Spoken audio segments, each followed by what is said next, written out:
Okay, we will be doing an aesthetic crown lengthening this afternoon for a young lady who has beautiful teeth and a pretty smile, but just a little bit short in length of tooth and a little bit of an excessive display of gingiva upon smiling. So the first thing we want to do is measure the teeth, and if we look at the right central incisor and measure it with a periodontal probe, it's measuring just slightly more than 8 millimeters in length. We measure to the greatest height of gingival contour. And then if we check the width of that tooth, we find that it is measuring just a touch under 8 millimeters. So it is relatively square in form.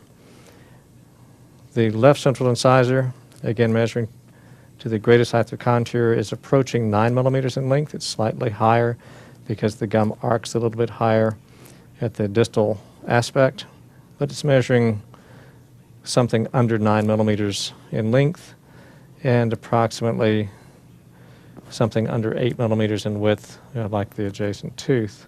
Position the CEJ again, feel it,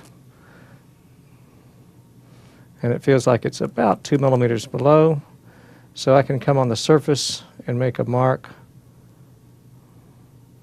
at about the 2 millimeter position. Press that into the tissue a little bit, and that'll leave a mark. And then I can make an incision that will approach that mark.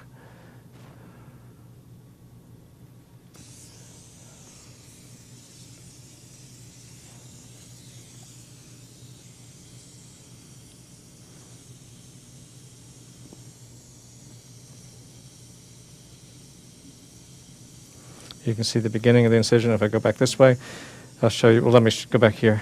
If we see this incision is slightly arced, whereas on the distal will be a little bit more perpendicular, and then begin to swing in to the arc of the first incision.